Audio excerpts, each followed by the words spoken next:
I know full well I wasn't the first 48-year-old to say, I am so sick of my job.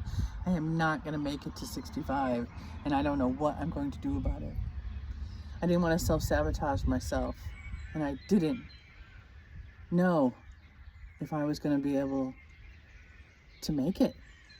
And the worst part for me was I had been so successful in my career. I loved my job until it got toxic. And I was an HR person. I was the HR leader. I'm the one who set the tone for people. And how do you manage your own morale when you're feeling like you're about to sabotage your life and screw up your whole career? That's how I felt. And I may weep while I'm talking about this, but I want to talk a little bit about how at 48, I had to make some choices because I couldn't sabotage my life because it was just me. I didn't have some other money to fall back on. I didn't have people to fall back on.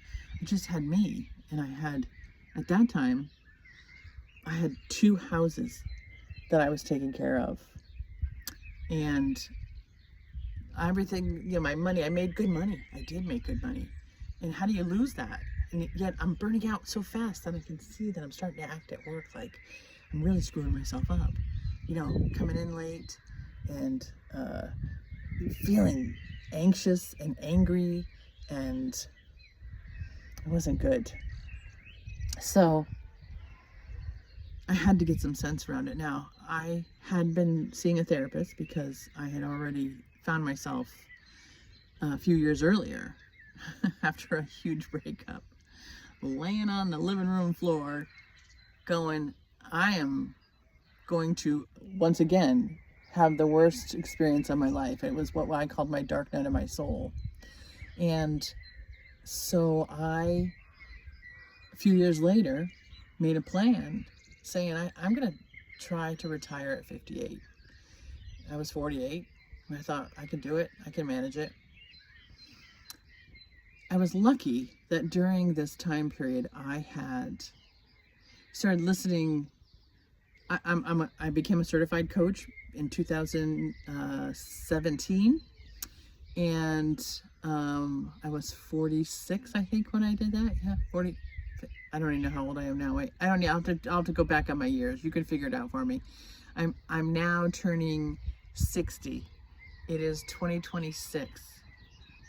And when I was, hi there. And when I was thinking about doing this, I was 48, and I was going to retire at 58. So I was born in 66. So that made me, was I 52? I have no idea.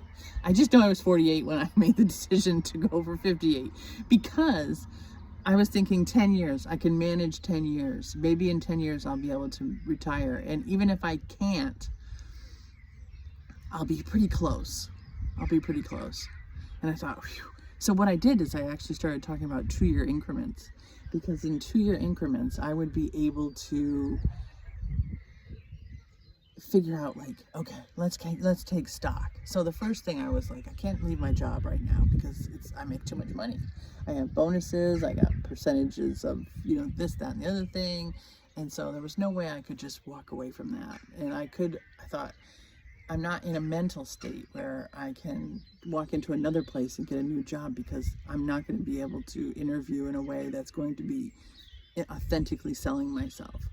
So at any rate, I could go on in the moments, but I'm trying to get to a point where I'm actually talking to you about the fact that because I believed in the law of abundance, because I'd already been practicing it, because I was an HR person, and I understood what people's work lives were about, and I had worked in it for 20 years, and I had nurtured people from the day one that they started their jobs out of school to their retirements, and even their consulting afterwards.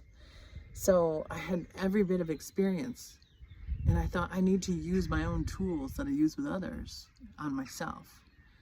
And so that's kind of what I did. And part of the 2-year increment thing was I knew you can't bite off a whole big thing and actually feel like you're going to function. So I thought 2-year increments, the time flies. It does fly. We all know it does. So I thought, all right, that'll be good. And so that's kind of where I started, was taking the 2-year time frames. But this is what happened. When I started out, I probably had about $30,000 saved. Now, I do better than a lot of people, I know. But this is, when you grow into your money. And I had 2 houses, and I had done some Airbnb-ing on one of them, and lived in the other half during the week, and then had a mountain house that I absolutely loved. But the market had crashed in 2008 when I had built it in 2006, and the market crashed 2008, so it had never come back. And so my house was still worth, so I didn't want to sell that house because I loved it, and it wasn't gonna, so I managed to keep 2 houses going. But I also started to realize, like, it's gonna be expensive when I'm later. How am I gonna keep it going? So at any rate, then I'm gonna have to cut some of this stuff out. Just place it. So the first thing I did at 48 was try to figure out how much money I needed when I was at the end of this thing. And I had about like 30,000 saved, and I had probably about 250 in my retirement funds, which I knew was it was doing good at 48, but it wasn't great. I had spent a lot of money keeping up 2 houses. And expensive boyfriends. I was always the breadwinner. I'm single. So at any rate, what I did is I actually started to track every penny that I had spent every month for a year. I tracked every penny I spent. Now, I am not an organized person. I'm not. I am a practical person, and when I put my mind to something, I typically can do it, but I can't do everything at once. I'm not that. I have adult onset ADHD, which I'll tell you about later. When I was working, I didn't know I had that. In the meantime, I tracked every penny that I was spending, and I had the money that I was coming in, and I kept a spreadsheet that was daily and had like 20 line items on it, and I would just write everything down that I bought and spent, and I didn't even try to not spend it at that point. I just really needed to get a grasp of where I was. But I started to recognize, like, after the first month, the second month, I started to see where my money was going, and I was just throwing some money out the window. And so in those first few months, I started to figure out how to save about $1,000 a month. $1,000 a month. So my first year, I probably saved $10,000 to $12,000 just there, not with anything else that I was doing. So I just thought it was really interesting. So I'm going to cut to the chase, long story short, for you right now, because I can talk about this stuff for days, and I'll keep talking about it in different chats. But I want you to know that 5 years, 48, 49, 50, 51, 52, 53, at the end of 53, right before I turned 54, it was probably just a few months before that, I thought to myself, oh my gosh, I've got about 130 some odd saved up. And hi there. And I have about 200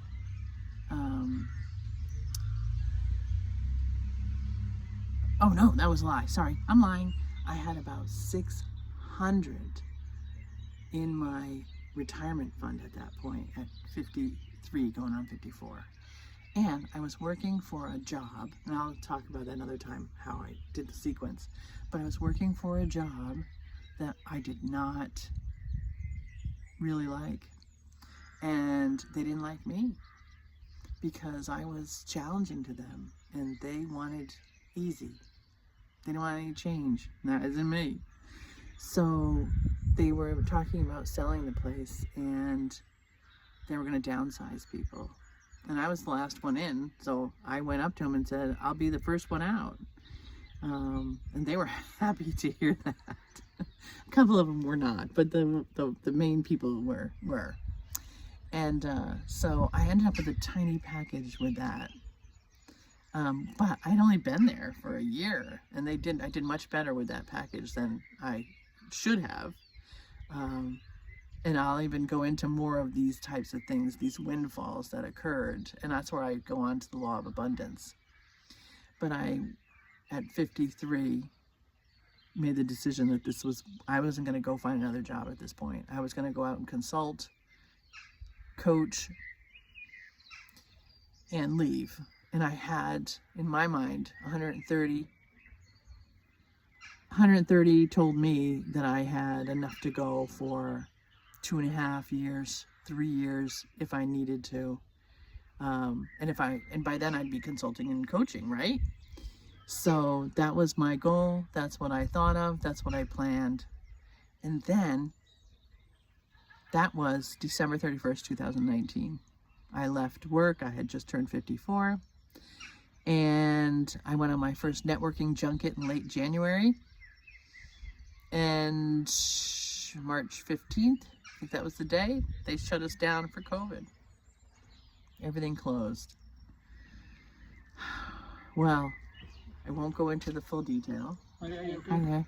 But what I will do is tell you that I'm actually sitting in a cemetery, church cemetery. I'm in the church thing, and that people cut through all the time. I am in Wales, mid-Wales, and that's where I've been for a year now, because I did leave the work, and I wasn't sure if I would make it, and I didn't start coaching, and I didn't start consulting dramatically in any way, shape, or form. I haven't worked dramatically since then. I have worked intermittently to give things a try, but it's been, what year is it? 2026? And I am still successfully early retired. I have just become old enough to have access to my retirement funds at 59 and a half. I don't really want to touch them yet, but I may have to, just based on things I want to try and do with my life.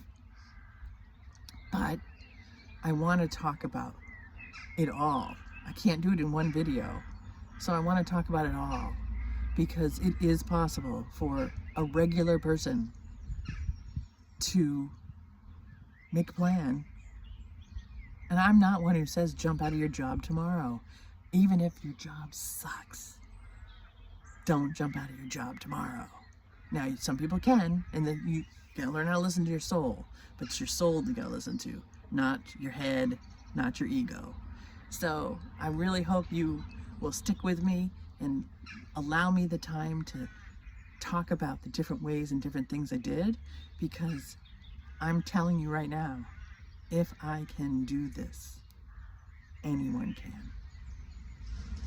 So true.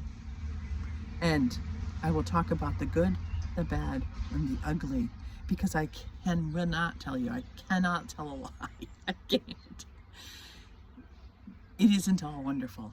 So whatever you think you're going to get what you and who you are. So you have a lot of work to do during all of it. So I know you hear people will be like, my life is wonderful now that I did this. My life is wonderful now that I did this, but it's also challenging. So I don't want to pretend it's not. And I want to talk about all that too. So I hope, and I will be 100% honest. One of the reasons I'm doing this is I see everybody popping up telling their stories, and I'm thinking, how come I could not tell my story and have anybody really give a crap? And that's probably the way I tell it, but it's who I am. So if you want to hear more, please stay with me as I talk about what it's like, and as a person who's been retired for that long now, and my wealth is the same as it was when I left. Now, it would be nice if I had more, but it's at least the same. So we'll talk. Jennifer Johnson, early retired, nomad, living, slow traveling, kind of practicing the fire movement at this point, and experimenting with life every day. Every day. And I'll tell you all about it.